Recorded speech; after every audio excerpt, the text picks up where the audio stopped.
El 10 de junio de 2002 se lanza Hijas del Tomate, primer álbum de estudio del trío español Las Ketchup. Allí se incluye el hit que dio fama al grupo, Acerejé.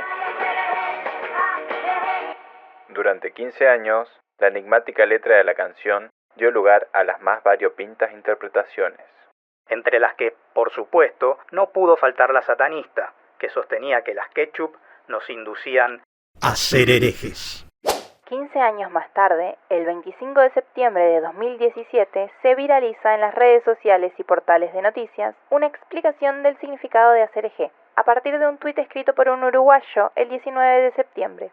Según esta fuente, el estribillo de la canción responde a una mala fonética de Rapper's Delight, tema del trío estadounidense The Sugar Hill Gang, lanzado el 9 de noviembre de 1979, reconocido como la primera canción en popularizar el hip hop a nivel mundial. Cabe decir, canción que posee una línea de bajo sospechosamente similar a la de Another One Bite the Dust, publicada en 1980, y supuestamente inspirada en Good Times, de la banda norteamericana Chic, que al igual que Rapper's Delight, es de 1979. Lo evidente de la referencia que hace Acerejé a Rapper's Delight nos hace preguntarnos, ¿cómo es posible que el misterio de Acerejé se haya podido sostener durante 15 años? El jugo de Minerva. El jugo de Minerva. El jugo de Minerva. Ay, Tomás sueña que es lobo. El jugo de Minerva. Y Jorge sueña que es búho. Una solución ácida para problemas que no teníamos. Idea y materia, Javier Yargorotsky. Y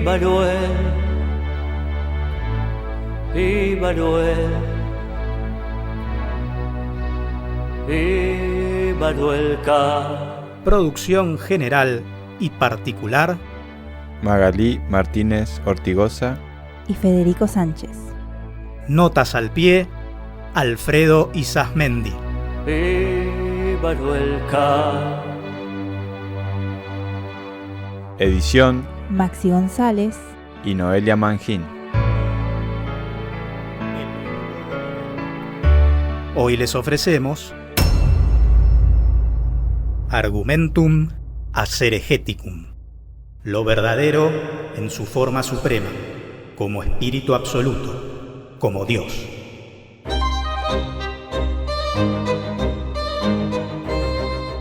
Tres días después del tuit del uruguayo que destapó la olla de Acerejé y Rapper's Delight, el jueves 28 de septiembre de aquel 2017, la gran medievalista argentina Silvia Mañavaca ofrece una charla en el Centro Cultural Kirchner de la ciudad de Buenos Aires bajo el título Borges y Pedro Damián. Dios, ¿puede modificar el pasado? Nota al pie, corotita y al idem.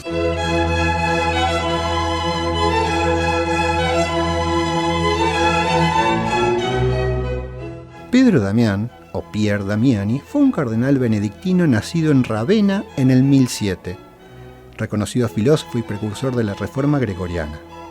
Pedro Damián, como Monzón, el que jugó en el Mundial 90. Ese si te agarraba, te modificaba el pasado, el presente y el futuro. El jugo de Minerva. El jugo de Minerva. Preguntas fundamentales. Preguntas fundamentales. Una más fundamental que la otra.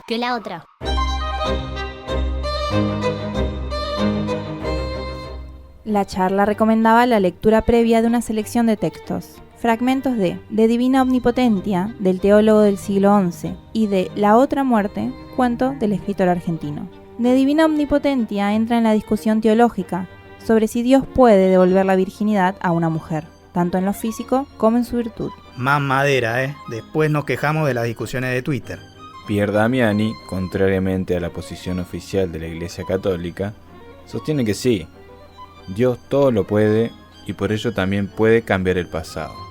Por su parte, el texto de Borges construye el personaje de un entrerriano, al que llama Pedro Damián, que, apabullado por un acto cobarde en la batalla de Massoyer de 1904, vive una vida bochornosa, aunque finalmente parece haber muerto en aquella batalla de modo heroico.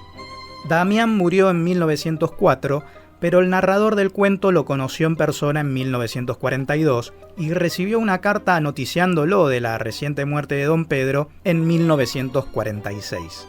A lo largo del cuento se evidencian una serie de incongruencias en la sucesión de los hechos que hacen conjeturar al narrador la posibilidad de una modificación del pasado. Yo asistí a la charla de Mañavaca a la que hacíamos mención. Por tanto, leí con antelación la selección de textos de Borges y Pedro Damián. Mi lectura se vio constantemente atravesada por mi perplejidad frente a mi reciente y tardía comprensión de la letra de Acerejé, por el tuit del 19 de septiembre, por los 15 años de omisión de algo que ahora se asomaba como completamente evidente. Allí creo haber adivinado y registrado un proceso no accesible a los hombres. Una suerte de escándalo de la razón. El problema involucra el de la omnipotencia de Dios, pero incluso lo excede. La pregunta por la posibilidad de la modificación del pasado presupone la omnipotencia al tiempo que la cuestiona. No es la pregunta por el hacer divino, sino por el deshacer. Mañavaca sentencia. El pasado es ineluctable. La modificación del pasado entraña un problema mucho mayor que el mero milagro. El milagro trampea las leyes del universo, pero no las del tiempo. Lázaro muere, después se levanta y anda.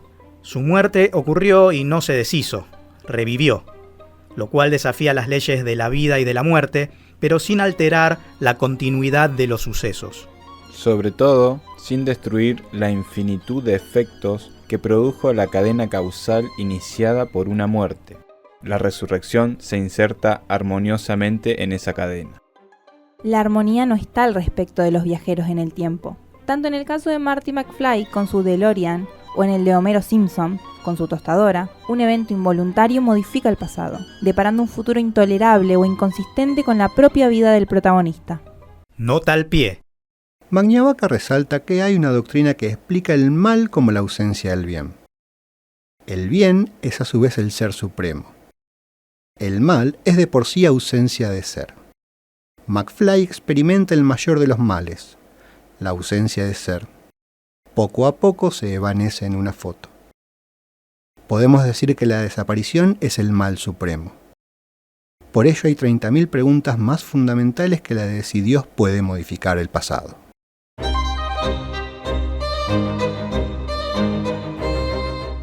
Tanto en el caso de McFly como en el de Homero, es la voluntad de los protagonistas, la voluntad humana y ya no divina, la que busca corregir ese pasado. En el Pedro Damián borgiano se cruzan ambas voluntades. El profundo deseo del entrerriano por borrar su oprobio lo llevó a modificar el pasado, pero desde un presente futuro, en un plano de eternidad solo concebible para la divinidad o para las letras. Por ello es que en 1946, Damián muere en 1904. Claro, por eso cuando juego a la quiniela no voy al otro día a la agencia. Espero a ver si sueño que salió el 49 a la cabeza el miércoles pasado. El jugo de Minerva levanta vuelo gallinacio más o menos a la tardecita.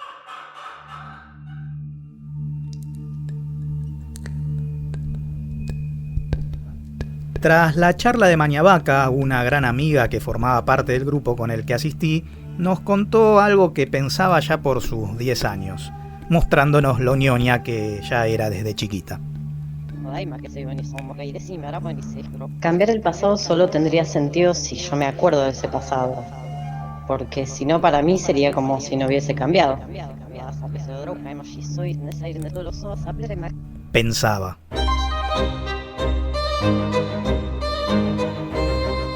Claro que para un Dios omnipotente no sería un problema modificar esos recuerdos de la humanidad toda. Pero si el pasado se modifica desde una potencia no tan plena, pueden surgir las incongruencias. Por ello, el narrador de La otra muerte puede percibir los hiatos y la trama. Hasta aquí, los argumentos de la omnipotencia divina han contemplado dos posibilidades. Una, la del milagro, no repugna a la lógica humana, simplemente deja un espacio para que una voluntad suprema pueda romper las propias reglas por ella creadas. La otra posibilidad contemplada presupone la modificación de un hecho acaecido y resulta paradójica frente a una percepción lineal del tiempo. Ahora bien, lo que no se ha contemplado aún es la posibilidad no ya de la anulación de un evento pasado, sino de la creación de un evento pasado no ocurrido. Esto generaría similares paradojas a las que crea la otra muerte, una multiplicidad de cadenas causales que, como bien dice Borges, instaurarían dos historias universales. Filosofía en cestilla. ¿Será que Tatita Dios puede alterar el pasado? Me quedo apesadumbrado con esta mi reflexión. No sea que esta canción al dope la haya grabado. Llegamos ahora al punto que queremos sostener. Es imposible que la canción Rapper's Delight sea de 1979. Mejor dicho, es imposible que siempre haya sido de 1979. Es demasiado poco probable que nadie la haya recordado el 11 de junio de 2002, día después del lanzamiento de Hijas del Tomate, develando que ACRG remitía a ella. Más improbable aún que nadie lo haya hecho el 12 de junio, y las probabilidades siguen cayendo día a día. No sabemos cuándo se creó esa canción, y tal vez no importe porque a esta altura estamos cuestionando un poco la temporalidad. Lo que sí sabemos es que no se hizo pública hasta el mes de septiembre de 2017. No faltará el refutador de leyendas que argumente «yo la conocía desde antes». Por supuesto, porque en septiembre de 2017 la canción fue publicada el 9 de noviembre de 1979. El universo suele ser más prolijo, o al menos suele corresponderse con nuestra idea de prolijidad.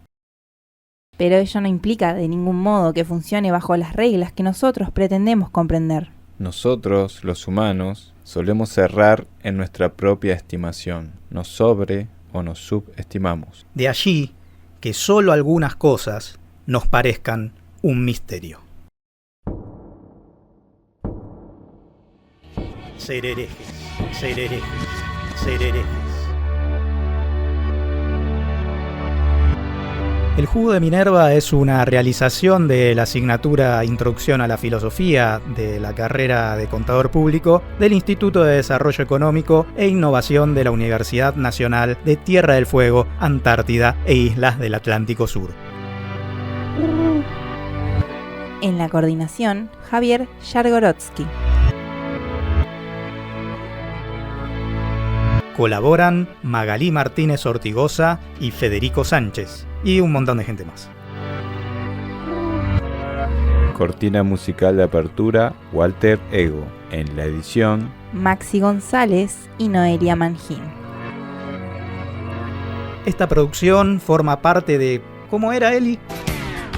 Proyectos de comunicación radial y podcast de Radio TDF PCR 2024. Bueno, lo que dijo Eli.